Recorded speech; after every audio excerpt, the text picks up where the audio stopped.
ایک تو سب سے پہلے بات یہ عرض کروں کہ ہمیں دین سیکھنا ہے اور دین پر عمل کرنا ہے۔ کسی بھی چیز کو اس کی حقیقت کے ساتھ قبول کرنا چاہیے۔ میں آ گیا ہوں، میں کیا اوقات رکھتا ہوں؟ قرآن پاک کے ادب کو چھوڑ کے آپ پیر صاحب کے پیچھے بھاگیں گے تو یہ پیر صاحب کے ساتھ ظلم ہے آپ کا۔ مطلب یہ کس قسم کے معاملات میں ہم الجھ گئے؟ کوئی آئے پیر صاحب آئے یا پیر صاحب کا باپ آئے، جب قرآن پاک بھی پڑھا جا رہا ہے، ختم ہو گئی بات۔ قرآن مجید کا ادب سب سے زیادہ ہے۔ مجھے اتنا ڈر آیا، اتنا خوف آیا، کیا شہرتیں ہیں، کیا مطلب معاملات ہیں، کیا ان شہرتوں کے پیچھے لوگ تلاوت قرآن پاک کا ادب بھی چھوڑ دیں گے؟ اس قسم کا خوف طاری ہوتا ہے کہ بعض اوقات ارادہ کرتے ہیں کہ نہ جایا کریں کسی جگہ۔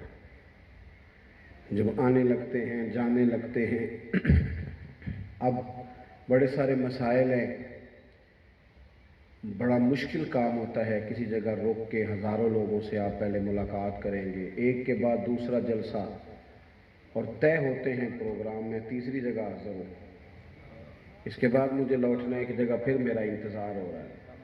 اب جانا ہے، لیکن وہ دھکم پیل ہے، بوڑھوں کو تکلیف ہے، بچوں کو تکلیف ہے، اس میں گرمی کا موسم ہے۔ مطلب یہ کہ میرے جسم کے ہاتھ لگا کے کچھ بھی نہیں ملے گا آپ کو، قطر۔ کوئی بزرگ ہو تو چلو تبرک کا مسئلہ سمجھ میں آتا ہے، خدا را کچھ چیزوں کو آپ سمجھ لیں، مہربانی فرمائیں۔ تلاوت ہو رہی ہو، نعت ہو رہی ہو، تو سب سے زیادہ ضروری ادب تلاوت اور نعت کا ہے۔ اتنے بڑے مولوی صاحب آئے، آپ حضور کے ذکر میں مصروف ہیں، آپ اس کو سنیں، وہ آئے ہیں تو بیٹھ جائیں گے، ختم ہو گئی بات، کچھ بھی نہیں فرق پڑتا۔ اس لیے جو حقیقتیں ہیں ان کو قبول کرنا شروع کر دیں۔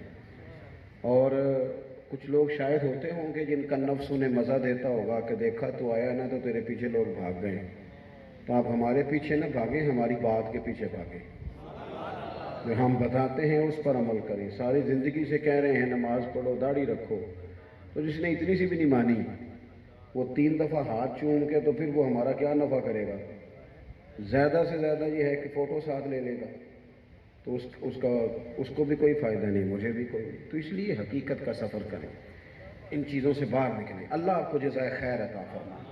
طبیعت آپ یقین کریں میری ڈسٹرب ہو گئی یہ حال دے کے کہ تلاوت چھوڑ کے تو ہم 20 سال کے پیچھے، یہی تو ساری تباہی ہوئی ہے۔ ان چیزوں سے آپ نے نکلنا ہے۔ آپ میری بات پر توجہ کریں گے آئندہ کے لیے انشاءاللہ تعالی؟ میں نیت نہیں کرا، وعدہ نہیں لے رہا، نیت کرا رہا ہوں، کریں گے انشاءاللہ توجہ آپ حضرات؟ اللہ آپ کو بہتر صلہ عطا کرے۔ جن لوگوں کو میں نے اس دوران ڈانٹ دیا ان سے میں معافی بھی مانگتا ہوں کہ میں نے بعض لوگوں کو سخت جملے کہے کہ یہ آپ کیا کر رہے ہیں، لیکن یہ کہ بعض اوقات کڑوی دوائی کی بڑی سخت ضرورت ہوتی ہے، ورنہ آرام نہیں آتا۔ اللہ آپ کو جزائے خیر دے۔ جو بات عرض کرنا چاہتا ہوں اس کی طرف آتا ہوں۔ اسلام ناپاکیزگی کا دین ہے، نفاست پسندی اسلام کا مزاج ہے۔ میرے رسول پاک صلی اللہ تعالیٰ علیہ وسلم کے خوبصورت وجود نور کو رب نے اس طرح کا بنایا ہے کہ اس پر کبھی مکھی بھی نہیں بیٹھی۔ حضور سید عالم علیہ السلام، جو عام انسانوں کے ساتھ چیزیں ہوتی ہیں نا، یعنی پسینہ کبھی آتا ہے تو اس سے اس طرح کی چیز نکلتی ہے کہ انسان کا نفیس وجود تکلیف محسوس کرتا ہے، لیکن میرے رسول پاک کے پسینے سے بھی خوشبو آیا کرتی تھی۔ اسلام پاکیزگی کا دین ہے، پاکیزگی کا۔ اور قرآن مجید نے کہا قد افلح من زکاہا، جس نے اپنے نفس کو پاک کر لیا وہ کامیاب ہو گیا۔ حضور صلی اللہ تعالیٰ علیہ وسلم کے منصب نبوت کو جب اللہ نے بیان کیا تو ایک بات یہ بیان کی کہ میرے محبوب کی یہ شان ہے کہ یتلو علیکم آیاتنا ویزکیکم، وہ تم پر ہماری آیتیں پڑھیں گے اور تمہیں پاک فرما دیں گے، تمہیں پاک کر دیں گے۔ اسلام نفاست پسندی کا قائل ہے۔ آج کل کچھ لوگوں نے جعلی درویشی بھی اختیار کی ہے، کہتے ہیں بابا درویش ہے۔ وہ درویش مثلاً کس طرح کا ہے؟ کہتے یہ نہ اس نے منہ نہیں دھویا ہفتہ ہو گیا ہے۔ میں نے کہا یہ درویش نہیں، یہ میلا ہے، اس کا منہ دھلاؤ اور اسے بتاؤ کہ اسلام وہ دین ہے جو 5 وقت وضو کرنے کا حکم دیتا ہے۔ تو نفاست پسندی اسلام کا مزاج ہے۔ وضو سے جسم دھلتا ہے اور پھر جب وضو کر کے نماز پڑھتا ہے تو گناہ دھلتے ہیں۔ اور خود نبی پاک صلی اللہ تعالیٰ علیہ وسلم نے اس عبادت کو، نماز کو ذریعہ پاکیزگی قرار دیا ہے۔ آپ اس حدیث پاک کو کبھی تصور میں لائیں جو نبی پاک علیہ السلام نے نماز کے تعلق سے بیان کی۔ کریم فرمانے لگے، بتاؤ اگر کسی کے دروازے پر نہر ہو، دروازہ کھولے تو سامنے تالاب ہے، نہر ہے سامنے، اور وہ 5 وقت اس میں غسل کرے، حضور فرماتے ہیں بتاؤ اس کے بدن پر کوئی میل کچیل رہ جائے گی؟ صحابہ نے عرض کی حضور بالکل نہیں رہے گی۔ تو کریم فرمانے لگے پھر جو 5 وقت نماز پڑھے اس کے وجود پر گناہ بھی کوئی نہیں رہتا، الا یہ کہ اس نے حقوق ادا کرنے ہوں اور وہ اسے ادا کرنے پڑیں گے۔ عزیز بھائی، پاکیزگی اسلام کا مزاج ہے۔ نبی پاک صلی اللہ تعالیٰ علیہ وآلہ وسلم نا سر میں کنگھی کرتے تھے، حضور مقدس بالوں کو تیل لگاتے تھے۔ دیکھیں سادگی کا معاملہ اور ہے، اور سادگی میں نفیس ہونا یہ رنگ ہے جسے میرے نبی نے بیان فرمایا ہے۔ کپڑے سادے ہونے چاہیے پر صاف ستھرے، بہترین۔ ہمارے ہاں بعض لوگوں نے نا سادگی کا ترجمہ میل کچیل رکھ لیا ہے، یہ ترجمہ نہیں ہے سادگی کا۔ اسلام تو یہ آپ کو کہتا ہے کہ آپ روٹی کھانے سے پہلے بھی ہاتھوں کو دھوئیں، روٹی کھانے کے بعد بھی ہاتھوں کو دھوئیں۔ ایک شخص کو حضور نے دیکھا، الجھا ہوا لباس ہے، بکھرے ہوئے بال ہیں، اٹا اٹا سا اس کا جسم ہے، عجیب و غریب سی کیفیت ہے۔ تو حضور نے بلا لیا، فرمایا تجھے تو اللہ تعالیٰ نے مالی طور پر وسعت دے رکھی ہے، فضل ہے تیرے اوپر۔ یا رسول اللہ الحمدللہ۔ تو محبوب فرمانے لگے پھر صاف ستھرا لباس پہننا، رب نعمت دے تو اس کا اثر دیکھنا پسند کرتا ہے۔ نفاست پسند بنے، مزاجوں میں نفاست لائیں۔ لباس اجلا، خوشبو والا، اچھا، صاف ستھرا پسند کیا گیا، لیکن سارا زور صرف ظاہر پر نہ ہو۔ آپ 2 دنوں کے بعد جب نہا لیتے ہیں تو طبیعت بالکل ہلکی پھلکی ہو جاتی ہے نا۔ معنی کیا ہے کہ من کے تن کے سارا میل اتر گیا تو طبیعت ہلکی پھلکی ہو گئی۔ تو اگر کبھی من کے بھی میل اتر جائیں گے نا، یعنی جھوٹ چھوڑ دیں گے، یعنی حسد چھوڑ دیں گے، عداوت چھوڑ دیں گے، بدگمانی چھوڑ دیں گے، جھوٹ چھوڑ دیں گے، تکبر چھوڑ دیں گے، جب آپ ایک دفعہ چھوڑیں گے نا، چلیں آج تجربہ کر لیں، تجربہ کر لیں، ایک دن میں تجربہ کر کے دیکھیں کہ آپ نے نا کسی بندے کے سخت جملے کے جواب میں بھی کہنا یار اگر کہہ بھی لیا ہے تو میری کون سی کوئی اوقات، کوئی حرج نہیں۔ کو 2 دفعہ دن میں معاف کر کے تو دیکھیں بھلا اللہ دل کو سکون کتنا عطا فرماتا ہے۔ اسلام نفاست کا دین ہے، ایک نفیس مسلمان، صاف ستھرا، سونا سجیلا، خوبصورت مسلمان اسلام ترتیب دیتا ہے۔ لو سنو، ایک تو یہ ظاہری صفائی ہے، اور ایک میرے نبی پاک صلی اللہ تعالیٰ علیہ وسلم نے فرمایا تمہیں بتاؤں نا بھلا خوبصورت مسلمان کون ہوتا ہے؟ حضور فرمانے لگے تمہیں بتاؤں نا بھلا خوبصورت مسلمان کون ہوتا ہے، اسلام کس کا خوبصورت ہے؟ یا رسول اللہ بتائیے۔ تو اللہ کے محبوب علیہ السلام فرمانے لگے جو بندہ بے مقصد باتیں چھوڑ دے نا، فضول کام چھوڑ دے، لغویات چھوڑ دے، جس کا اس سے تعلق نہیں اس بحث کو چھوڑ دے، فرمایا وہ خوبصورت مسلمان ہے۔ مطلب کی بات کرے، ضرورت کی بات کرے، ضرورت کا سوال پوچھے، اپنے کام کی طرف توجہ رکھے، وہ خوبصورت ترین مسلمان ہے۔ ہم پتہ ہے بہت سارا بلا وجہ کا بوجھ ہے، بلا وجہ کی ٹینشن، جس بندے کا اس کام سے کوئی تعلق نہیں نا، وہ کام بھی ہم نے ضرور کرنا ہے۔ ہم نے سارے محلے کا پتہ رکھنا ہوتا ہے۔ اگر کسی گھر میں غریبی آ گئی ہے نا تو پھر اس کا جواب ہمارے پاس یہ ہے کہ 4 جی نے کام کیوں نہیں کر دے؟ حالانکہ کئی دفعہ 10 بھی ہوں تو رزق تب بھی آتا ہے جب رب کا فضل ہوتا ہے. 4 کمانے والے کیا 10 بھی ہوں تو دینا تو مالک نے ہے. اور اگر کسی جگہ پیسے 4 زیادہ آ گئے تو کہنے پتہ کرو انہیں بینک کڑا لٹیا ہے. ایسے تو نہیں نا راتوں رات تو نہیں نا بندہ امیر ہو جاتا. اور میں نے کہا نہیں بھائی وَيَرْزُقْهُ مِنْ حَيْثُ لَا يَحْتَسِبُ. رب کہتا ہے میں وہاں سے دیتا ہوں جہاں سے تمہارا گمان بھی نہیں کیا ہوتا.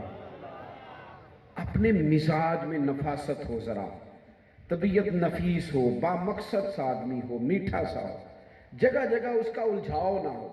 وہاں بھی بات الجھ گئی، وہاں بھی بات الجھ گئی، وہاں بھی بات الجھ گئی، یہ مزاج نہ ہو. ہر جگہ بحث کرنا، ہر ایک بات کا سوال پوچھنا. بعض لوگ نا بڑے بے مقصد سوالات کرتے ہیں.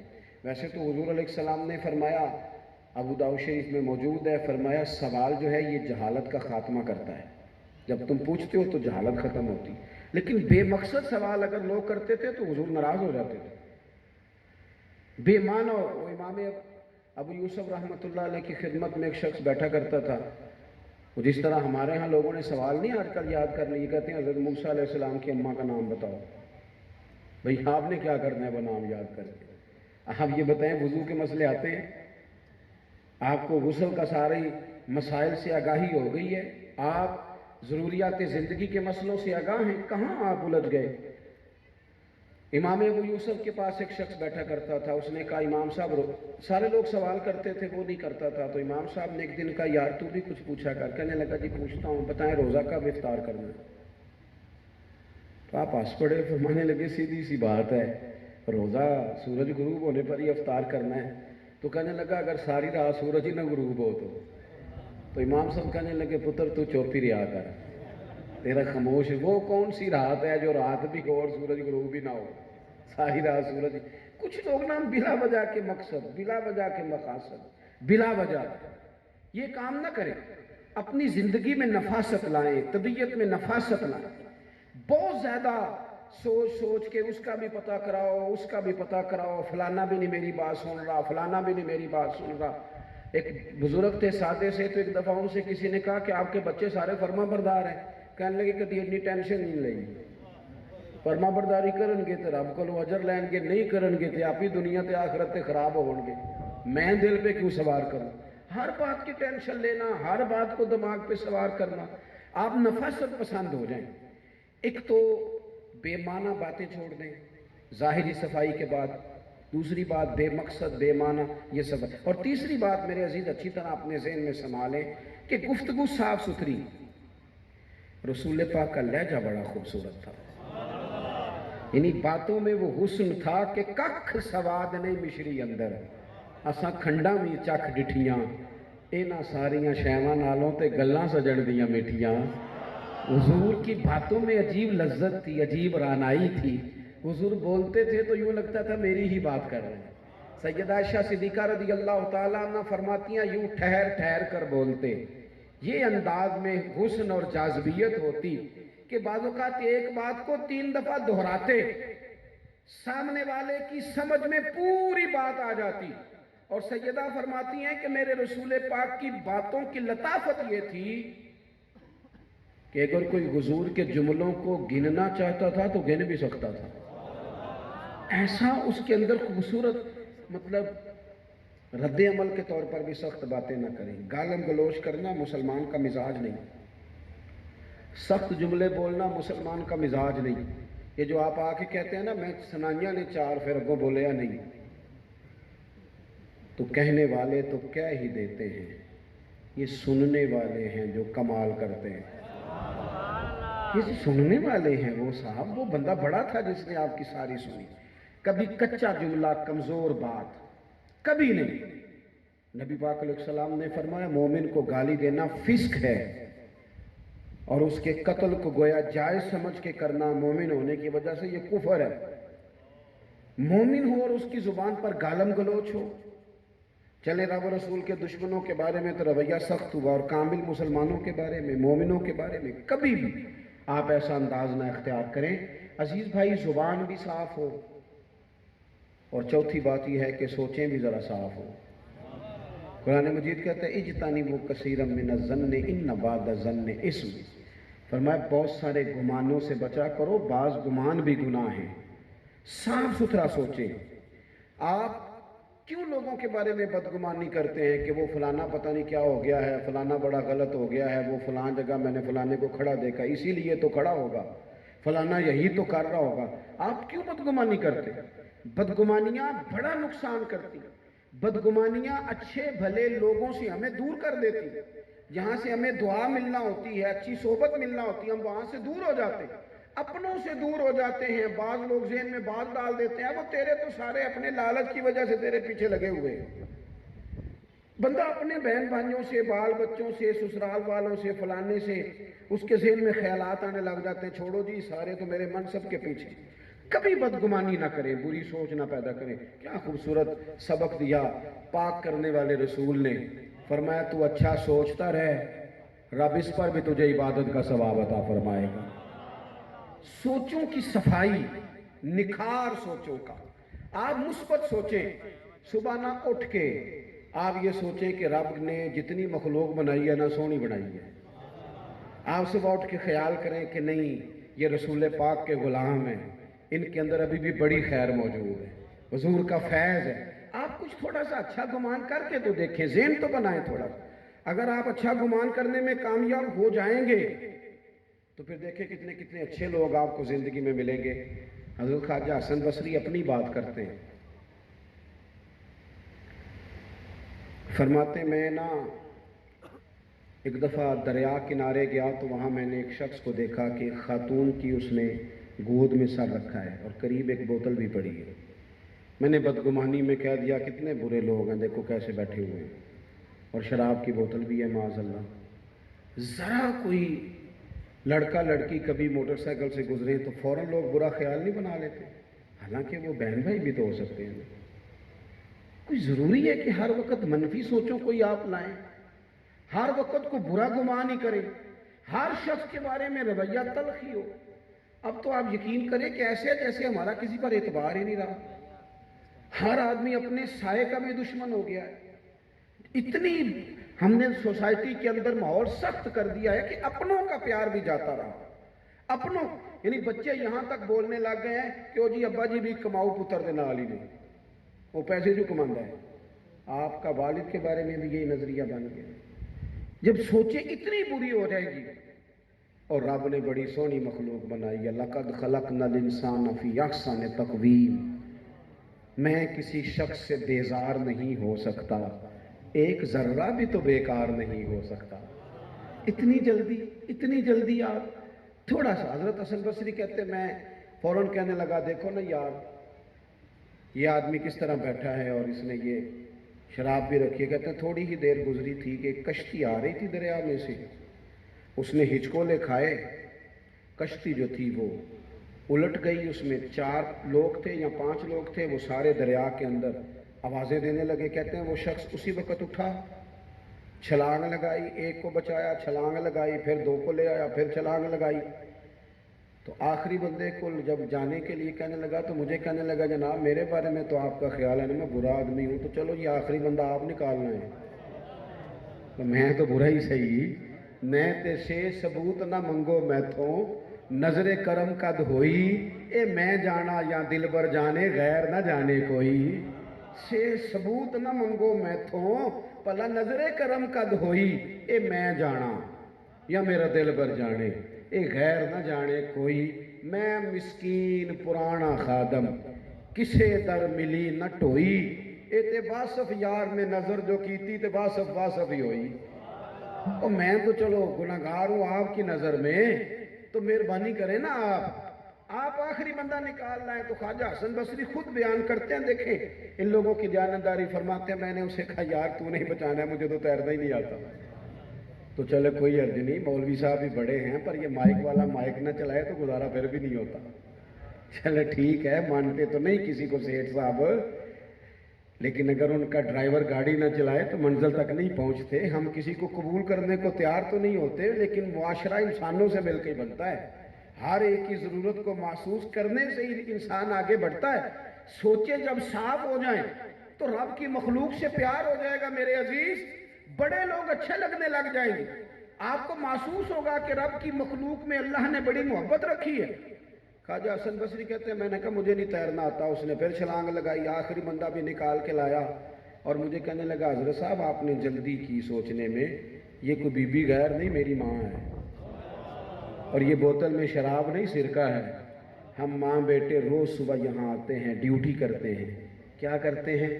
کہتے ہیں سارے مسافر وہ نہیں جن کے گھر دریا کے قریب ہوتے ہیں، وہ ہم نے گھوڑے اور اونٹ باندھ رکھے ہیں، جو مسافر دور کے آئیں پہلے میری ماں سرکے سے انہیں روٹی کھلاتی ہے، پھر ہم اس طرح کرتے ہیں کہ ان لوگوں کو بٹھا کے نا اونٹوں اور گھوڑوں پر تو گھر چھوڑ کے آتے ہیں، ہم تو رب کے بندوں سے اس لیے پیار کرتے ہیں کہ اس کی مخلوق سے محبت کریں گے، وہ ہمارے ساتھ محبت کا رشتہ رکھے گا۔ او یار کچھ تو مجبوریاں رہی ہوں گی، یوں ہی کوئی بے وفا نہیں ہوتا۔ آپ تھوڑا سا لوگوں کے بارے میں اچھا گمان کریں، تھوڑا سا تو پیار کر کے دیکھیں، تھوڑی سی۔ ایک میرے بڑے پیارے دوست ہیں محبت والے، 21 سال ایک مسجد میں انہوں نے خدمت کی ہے۔ 2-4 دن پہلے مجھے فون کر کے کہنے لگے تھک گیا ہوں سوالوں کے جواب دے دے، مکان کرائے کا، حالات برے، اور تانے جو کمیٹی کے مسجد کے وہ الگ سے ہیں، اب جگہ چینج نہ کر لوں۔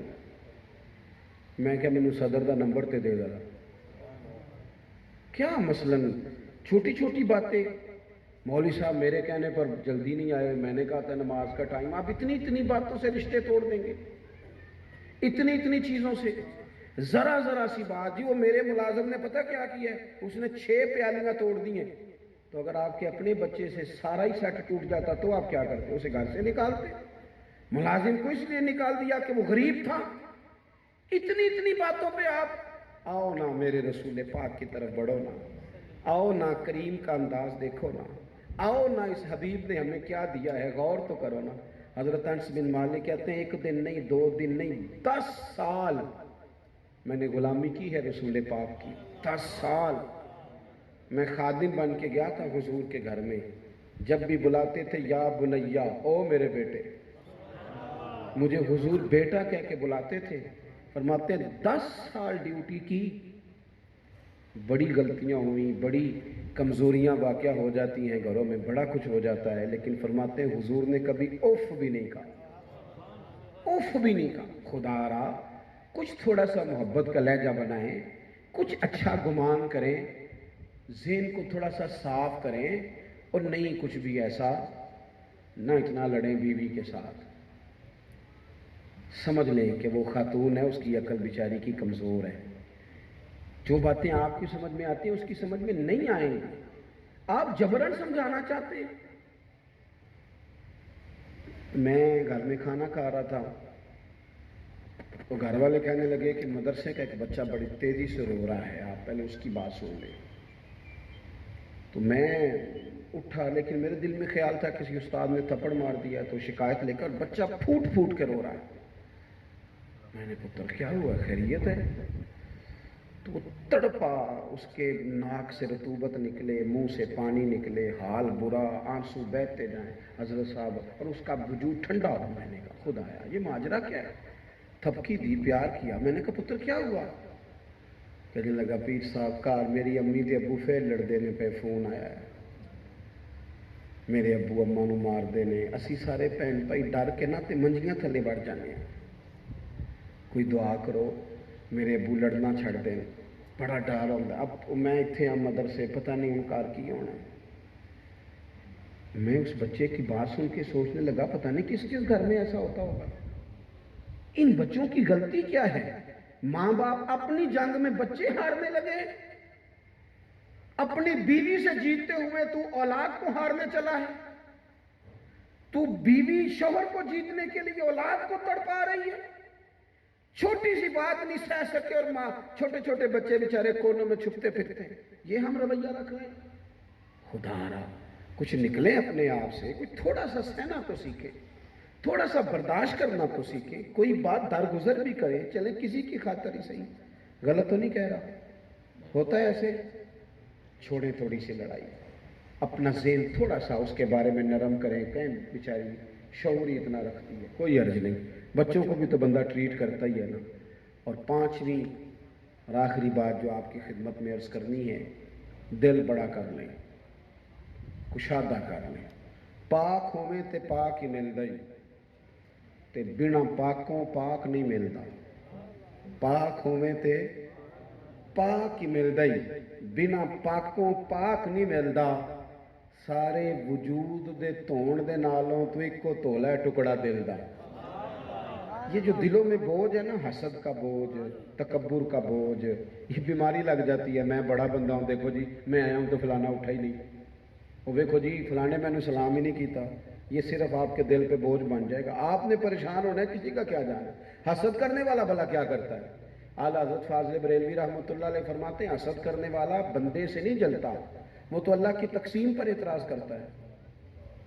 اس کا تو ڈائریکٹ اعتراض ادھر ہے کہ اسے دے دیا، مجھے دینا چاہیے تھا معاذ اللہ۔ یہ جلنا، حسد کرنا، دل کو تنگ کر لینا، کیا خوبصورت انداز ہے میرے سلطان باہو کا۔ حضرت سلطان باہو فرمانے لگے، دل کالے نالو منہ کالا چنگا۔ اوئے ہوئے، دل کالے نالو منہ کالا چنگا، جے کوئی رمض پچھانے۔ اگر سمجھ میں آ جائے نا، تو دل کالے نالو منہ کالا ہو تو گزارا ہو جاتا ہے، اور دل کالا ہو تو توبہ توبہ توبہ، مصیبت کھڑی ہو جاتی ہے۔ دل کو نہ بس کشادہ کر دے، کھلا۔ مسند امام احمد بن حنبل میں حدیث ہے، حضرت ابو ہریرہ رضی اللہ تعالیٰ عنہ، ایک جگہ پہ حضرت انس بن مالک سے بھی مروی ہے، حضرت عبداللہ ابن عمر بھی موجود تھے، کہتے ہیں حضور کی بارگاہ میں بیٹھے تھے، دروازے پہ دستک ہوئی۔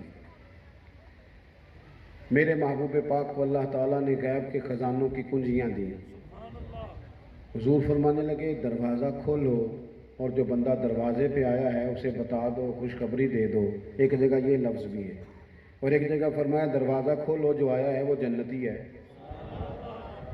آنے والا۔ کہتے ہیں دروازہ کھولا تو ایک سادے سے لباس والا آدمی آیا، جوتے بغل میں دبائے ہیں اور داڑھی سے پانی کے قطرے گر رہے ہیں۔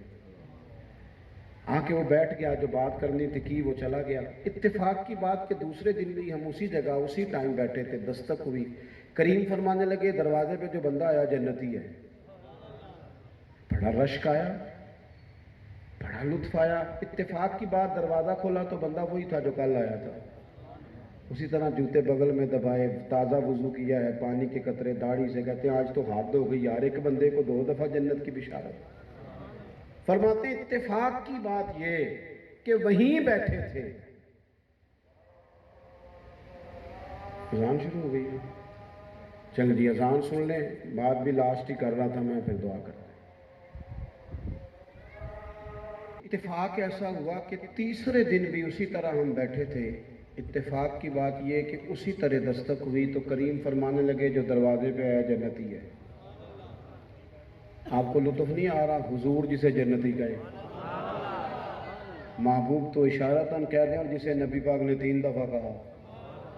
حضرت عبداللہ ابن عمر کہتے ہیں جب دروازہ کھولا تو وہی شخص تھے جو پہلے 2 دن آئے تھے، بیٹھ گئے، بات کی، چلے گئے۔ آج میں نے اس طرح کیا کہ میں بھی اٹھا، اجازت لے کے ان کے پیچھے ہو گیا، سلام لے کے میں نے ان سے کہا کہ آپ مجھے اپنا مہمان نہیں بنا لیتے؟ انہوں نے کہا میں غریب آدمی ہوں، جو روکھا سوکھا کھاؤں گا پیش کر دوں گا۔ کہتے ہیں میں 3 دن اور 3 راتیں ان کا مہمان رہا، میں دیکھنا چاہتا تھا وہ کون سا عمل کرتے ہیں کہ حضور نے انہیں 3 دفعہ جنتی کہا، 3 دفعہ جنتی کہا۔ فرماتے ہیں کہ میں جب ان کے گھر 3 دن رہا اور 3 دنوں کے بعد میں واپس لوٹنے لگا تو ان کے ذہن میں بھی سوال تھا کہ آپ آئے اور آپ جاؤ، اور ایک بندہ دیکھے نا 2-3 گلیوں میں آ کے مہمان کسی کا بن جائے۔ فرماتے کہ وہ جانے لگے، ان کے ذہن میں بھی سوال تھا کہ میں جا رہا ہوں، بتایا نہیں میں کس لیے آیا ہوں۔ میں نے ان سے کہا سنو بھائی، مجھے کوئی ضروری نہیں تھا میرا آپ کے گھر میں رہنا، میں تو اس لیے آیا تھا کہ محبوب پاک علیہ السلام نے آپ کو 3 دفعہ جنتی کہا ہے۔ میں دیکھنا چاہتا تھا آپ کون سا عمل کرتے ہیں، پر 3 راتیں 3 دن میں آپ کے ہاں رہا۔ آپ تو عشاء پڑھ کے سوتے ہیں، فجر کی نماز تک سوئے رہتے ہیں، اور میں تو اٹھ کے نفل بھی پڑھتا ہوں تہجد کے، آپ سے زیادہ صدقات کرتا ہوں، کیا وجہ ہے؟ وہ کہنے لگے یہی عمل ہے جو آپ نے دیکھ لیا۔ فرماتے کہ میں جانے لگا جب اجازت لے کے تو انہوں نے پیچھے سے آواز دی، کہنے لگے ایک بات ہے، شاید اللہ کی رحمت کا، حضور کے کرم کا سبب بنی ہو۔ وہ کیا؟ جلدی بتائیے، ایسی بات جس نے حضور کی زبان نور سے 3 دفعہ آپ کو جنتی، وہ کیا بات ہے؟ تو کہتے ہیں، وہ فرمانے لگے، یار میرے دل میں کسی بندے کے بارے میں نہ حسد ہے، نہ بغض ہے، نہ عداوت ہے، دل میرا صاف ہے۔ تو میں نے کہا بس سمجھ آ گئی ہے، یہ دل کی صفائی ہے جس کی وجہ سے محبوب نے آپ کو 3 دفعہ جنت کی بشارت دی ہے۔ دل سے بوجھ اتار دیں، دل کو صاف کر لیں۔ تو اسلام طہارت کا مذہب ہے، جسم، لباس، کپڑے بھی صاف، زبان بھی صاف، سوچیں بھی صاف، لغویات سے بچیں گے، دل بھی صاف، تو انشاءاللہ تعالیٰ کرم ہی کرم ہو جائے گا۔ اللہ تعالیٰ مجھے اور آپ کو توفیق عمل عطا فرمائے۔ اللہم صلی علی